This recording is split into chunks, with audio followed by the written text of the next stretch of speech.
भारतीय संस्कृति में यज्ञ, योग एवं आयुर्वेद जैसी अमूल्य विद्या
हमारे शरीर जो है पूर्ण रूप से प्रदूषित, निरंतर हम प्रदूषित कर रहे हैं वातावरण को। तो इसीलिए कहा गया कि हाँ, यज्ञ न करने से पाप लगता है, होता है, क्योंकि निरंतर हमारे शरीर से निकल रहे हैं। तो उसके लिए क्या करना चाहिए? वातावरण को, हवा को शुद्ध करने के लिए जल को, अब कोई लघु शंका करता है, पेशाब करता है, शौच करता है, तो दूषित होता है कि नहीं होता है? धरती माता, जल, वातावरण, वायु, तो उन सबको पूरित करने के लिए, उनको शुद्ध बनाने के लिए हमको उल्टा करना चाहिए कि नहीं करना चाहिए? कर्म करना चाहिए। तो उसके लिए हमारे ऋषियों ने विधान किए। क्या विधान किए? कि हवन करो, अग्निहोत्र करो, इससे हम पापों से मुक्त हो जाएंगे। पाप लगता है तो इससे हम मुक्त हो जाएंगे। तो इसके लिए हवन करना चाहिए। हवन करने से जो नाना प्रकार की औषधियाँ, जो तत्व है, जो गुण है, जो भैषज प्राण वायु है, वो उस अग्नि से निकलती हुई संपूर्ण वातावरण में फैलकर पूरे वातावरण को क्या कर देती है? शुद्ध बना देती है, सुगंधमय बना देती है।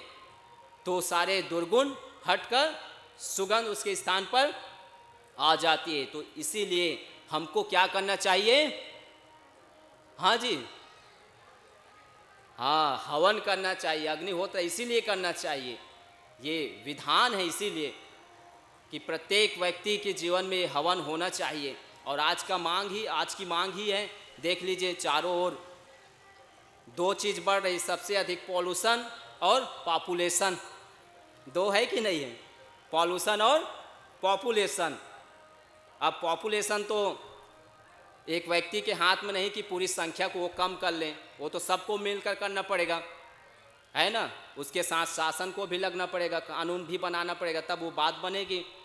लेकिन इसके लिए प्रत्येक व्यक्ति करीब 4 किलोमीटर तक को शुद्ध करने का सामर्थ्य रखता है। यदि एक हवन करता है तो इसका प्रभाव कितने किलोमीटर पड़ता है जी? 4 किलोमीटर सामान्य यदि छोटा सा करते हैं तो। और जो सामने यहाँ पर जो चल रहे अखंड, अब इससे तो देख लो कितने किलोमीटर तक पड़ेगा। 10 किलोमीटर सामान्य यदि माने तो 10 किलोमीटर तक इसका प्रभाव पड़ रहा है। तो आप लोग सौभाग्यशाली हैं जो इस प्रकार से यज्ञ कर कर आप वातावरण को शुद्ध बना रहे हैं। नहीं तो लोग नाना प्रकार के अन्य में खर्चा करते हैं।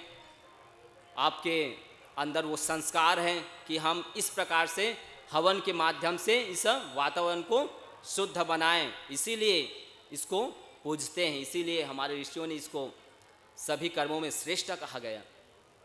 तो ऐसे जो कर्म है इसको कभी भी त्यागना नहीं चाहिए। और इसको कहा गया कि भाई ये कर्म तभी पूरित होता है जब दान हो। अभी बात आई ना कि हम संपूर्ण सृष्टि से क्या कर रहे हैं, सब कुछ ले ही तो रहे हैं, जल ले रहे हैं, वायु ले रहे हैं, भोजन ले रहे हैं और प्रकाश भी ले रहे हैं। बिना प्रकाश के चलेगा क्या, काम नहीं होगा। अभी बंद हो तो सब कुछ बंद हो जाएगा, दिखेगा नहीं। तो सब कुछ हम क्या कर रहे हैं, ले रहे हैं। तो दायित्व बनता है कि हम क्या करें, दूसरों को दे। जो पंच तत्व है, पृथ्वी आप तेज वायु आकाश, सबको हम सुगंध वायु प्रदान करें। तो इसके लिए और फिर इसलिए अपने जो वैदिक मंत्र है, वेदों में एक सूक्ति आती है कि इदम हवि यातु धानान नदी फेनम इव आवहत। यह जो हम हवन सामग्री डालते हैं ना, ये सभी यातु धानान अर्थात जो रोग जनक है, जो हमारे शरीर में रोग उत्पन्न करने वाले तत्व हैं, बैक्टीरिया है, वायरस है, फंगस है, प्रोटोजुआ है, ये सारे हमारे शरीर में रोग उत्पन्न करते हैं, हमारे शरीर को नुकसान पहुंचाते हैं। तो इसके लिए कहा गया कि यह जो हवि है ये सभी यातनाओं को दूर करता है। और वो कैसे करता है, जैसे नदी होता है ना, नदी क्या करता है, अपने जल से जो झाग बन जाता है, देखे होंगे कहीं गड्ढे हैं या कहीं झरना होता है तो वहाँ पर क्या बनता है, झाग। तो नदी का जल उसको क्या कर देता है, बहाकर अपने साथ ले जाता है। वैसे ही यह जो हवि है, हव्य सामग्री, ये सारे यातु धानान सभी प्रकार के जो रोग हैं उन सभी रोगों को दूर ले जाते हैं, हमारे से निकाल कर फेंक देते हैं, बाहर कर देते हैं। तो इसीलिए इसको नदी की भांति दृष्टांत दिया गया है। और कहा गया कि हमारे अशुभ कर्म के कारण से, हमारे पाप कर्म के कारण से यदि हमारे घर में, हमारे पशुओं में या समाज में यदि कोई विकृति आ गई है तो उसको आप दूर कर सकते हैं इस अग्नि के माध्यम से। इसीलिए अथर्ववेद में एक मंत्र आता है, यत्ते प्रजयाम पशुषु यद्वा गृहेषु निश्चितम अघम कृतम अग्निष्ट्वा तस्माद येन सह सविता च प्रमुंचताम। अर्थात हे मनुष्य, तुम्हारे घर में, तुम्हारे शरीर में, तुम्हारे परिवार में, तुम्हारे समाज में यदि तुम्हारे पाप कर्म के कारण से, अशुभ कर्म के कारण से यदि कोई विकृति आ गई, कोई दोष आ गए हैं, कोई बीमारी आ गई है, तो उनको यह जो सविता स्वरूप जो अग्नि है, जो यज्ञ है, जो हवन है, वह देव क्या कर दे, दूर कर दे, उसको मुक्त कर दे, हमसे हटा दे। ऐसी याचना की गई, ऐसी प्रार्थना की गई है। तो सर्वत्र अग्नि का ही हम उपासना करते आए हैं। तो इस प्रकार से यह जो अग्नि है हमारे जीवन को उन्नत बनाती है। अग्नि का अर्थ ही है अग्नि अग्रणी भवति, जो निरंतर हमको ऊपर उठाए। अग्नि का स्वभाव है ना, देखें अग्नि बैठती है कि ऊपर उड़ती है, ऊपर उड़ती है ना। जो भी वस्तु आए उसको अपने अनुसार ढालती जाती, कुछ भी सबको अग्निमय कर देती है। लोहा डालो तो लोहा को भी अग्निमय बना देती है, कोई भी वस्तु डालो, चाहे कोई लकड़ी डाल दो, सब अग्निमय। तो उसका स्वभाव क्या है, तेज स्वभाव है, सबको अग्निमय करने का स्वभाव है। तो वैसे ही जब हम नाना प्रकार के हव्य सामग्री डालते हैं, मुनक्का डालते हैं, किशमिश डालते हैं, अंजीर डालते हैं, चंदन डालते हैं, श्वेत चंदन, लाल चंदन, तुलसी पत्ता है, ये सब ज़बरदस्त हैं। आपको प्रयोग मैं बताता हूँ, जैसे मोबाइल है ना। अब ये मोबाइल है, लेकिन इसमें अभी तुलसी पत्ता नहीं है, और इसमें यदि तुलसी पत्ता डालते हैं तो इसकी जो रेडिएशन निकल रही इसमें ना, वो पूरा तुरंत डाउन हो जाता है। इतनी तुलसी पत्ता में ताकत है। इसीलिए घर में हमारे यहाँ परंपरा बनाए कि जो तुलसी के चौक होता है ना, चौरा, तो इसमें इसीलिए हमारे यहाँ परंपरा डाल दिए कि इसकी पूजा करनी चाहिए, इसको तोड़नी नहीं चाहिए। तो ये इस कारण से है कि वो जो रेडिएशन है, तत्व है, जो केमिकल जो तत्व है, उसको दूर करने का काम करती है तुलसी के जो पौधे, उसकी जो पत्तियां हैं। और उसको जब सेवन करते हैं तो किसी प्रकार के सर्दी जुकाम है, ज्वर है, उसके लिए ज़बरदस्त है। उसी को हम इसमें डाल दें हवन में सामग्री बनाकर, तो कैंसर के लिए ज़बरदस्त है। कैंसर में हम नाना प्रकार की औषधि देते हैं, उसमें शतावर देते हैं, अश्वगंधा देते हैं, काली तुलसी, सफ़ेद तुलसी, मंजिष्ठा, माजू फल, फिर हल्दी है। हल्दी जो प्रयोग करते हैं ना, वो भी ज़बरदस्त है कैंसर के लिए। उसमें करक्यूमिन तत्व पाया जाता है जो अर्बुद कैंसर है उसको नष्ट करता है। उसके साथ दारू हल्दी है, साथ में आपके काकगंधा है, रासना पत्ती है, गुग्गल है।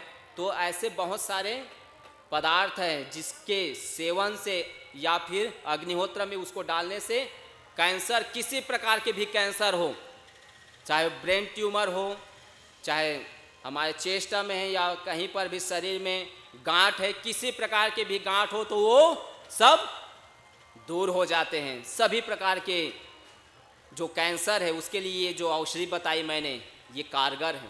तो वैसे ही सर्दी जुकाम के लिए अलग है, बुद्धि के लिए अलग है, जिनके बहुत ही सिर दर्द रहता है, डिप्रेशन में, तनाव में रहता है, माइग्रेन पेन है, किसी को मिर्गी अपस्मार होता है, एपिलिप्सी, तो उसके लिए मेधाक्वाथ है। मेधाक्वाथ में फिर आपके आ गया शंखपुष्पी है, मालकांगनी है, ब्राह्मी है, इलायची है, लौंग है, फिर मिश्री है, मुलेठी है। ये सब हमारी बुद्धि को शार्प मेमोरी वाले बनाने के लिए औषधियों को प्रयोग करते हैं। सेवन से भी लाभ मिलता है और उसको नासिका से भी लाभ मिलता है। तो तीन प्रकार के हमारे यहाँ भोजन बताए गए हैं। पहला ठोस पदार्थ की 3 अवस्था है ना, पहले भी बता दिया है। पहला क्या है? ठोस, दूसरा द्रव और तीसरा गैस। और तीनों प्रकार के भोजन हम करते हैं नहीं, प्रतिदिन करते हैं, इसके बिना काम ही नहीं चल सकता। ठोस में हम सारे जो रोटी है, अन्य जो सब्जी आदि है उसको लेते हैं, और द्रव में दूध है, जल है, जूस आदि है उसको लेते हैं। और गैस में क्या लेते हैं जी? हम ऑक्सीजन ही नहीं लेते हैं, है ना। ऑक्सीजन के साथ वातावरण में जितने भी घुले हैं उन सब को लेते हैं। हमारे अंदर तो ऐसे फिल्टर नहीं लगा है, कोई सेंसर कि जी सिर्फ ऑक्सीजन ही जाएगा, बाकी बाहर ही रोक कर रखो, ऐसे है क्या? नहीं है। जो भी वातावरण में गंदगी मिली हुई, दुर्गंध, प्रदूषित वायु, वो सब हमारे अंदर आता है ना। तो हम सिर्फ ऑक्सीजन ही नहीं लेते हैं, उसमें प्रदूषित भी होता है, उसमें सुगंध कारक भी होता है। तो जो वातावरण में घुले वो सारे हम लेते हैं, तभी तो बीमार पड़ते ना। यदि ऑक्सीजन ही ले तो बीमार पड़ते क्या? नहीं पड़ते। तो इसी कारण से हम हवन करते हैं कि वातावरण को शुद्ध बनाएं। तो आइए अब अपने जो प्रैक्टिकल कि यज्ञ से कैसे हम रोगों को ठीक करते हैं, कैसे तुरंत तत्काल हमको इसका लाभ मिलता है। जैसे हम अन्य औषधियों का प्रयोग करते हैं, अन्य चिकित्सा लेते हैं, उसका हमको लाभ मिलता है, उसका इफेक्ट दिखता है। तो वैसे ही कैसे यज्ञ चिकित्सा से हम रोगों का निदान कर सकते हैं, उसको दूर कर सकते हैं, तो उसका प्रैक्टिकल यहीं आपके मरकच्चो ग्राम में एक हमने अपने भ्राता जी पर प्रयोग कर देखे और उसका 100% हमको लाभ मिला। तो इसी विषय को हमारे आदरणीय भाई सुरेश जी प्रस्तुत करेंगे और बताएंगे कि कैसे चिकित्सा होती है, कैसे लाभ मिलता है। तो मैं आदरणीय भाई जी को आमंत्रित करता हूँ। ओम।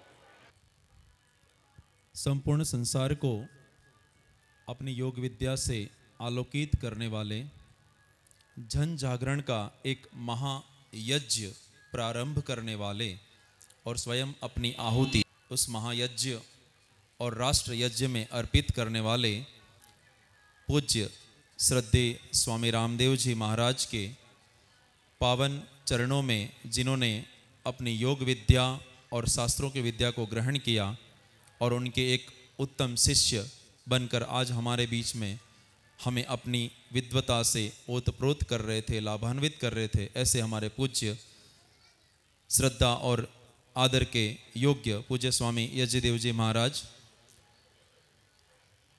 इनकी वाणी से जो शास्त्रों की रहस्यमयी बातें और वैज्ञानिक बातों को आपने जाना और समझा, इसी कड़ी में कुछ बातें मैं आगे आपके बीच में रखूं। उससे पहले मेरी ये कोशिश है कि कल जो मेरा काम अधूरा रह गया है, हम जो चिकित्सा की बातें आपके बीच में कर रहे हैं पिछले 6 दिनों से, उसी कड़ी में अब प्रत्येक दिन हम कुछ ना कुछ नया बताते हैं, तो कई लोग उसको सुन करके हमारे पास कमरे में आ रहे हैं अलग अलग रोग की अपनी शिकायतों को लेकर। तो 2 दिन पहले भ्राता सूरज हमारे पास हमारा भोजन लेके हमारे कक्ष में आए थे। आज से 3 दिन पहले की घटना है ये। उन्होंने बताया कि 2.5 वर्षों से उनको एक शिकायत है, उनके पैर में घुटने से नीचे राइट पैर में, दाएं पैर में सूजन आ जाती है, बहुत अधिक सूजन है, और अंगूठे के मूल में कोई बहुत अधिक दर्द होता है लगातार, जिसके वजह से उनको काम करने में काफ़ी परेशानी होती है। उनकी इस शिकायत को और रोग को, लक्षणों को सुनने के बाद हमने जब उनसे पूछा कि आपने इसकी चिकित्सा हेतु क्या किया, तो उन्होंने बताया कि मैं 2-3 डॉक्टरों को अलग अलग बता चुका हूँ। मैंने किडनी प्रोफाइल पूछा उनसे कि आपने कभी अपनी किडनी की जांच करवाई है?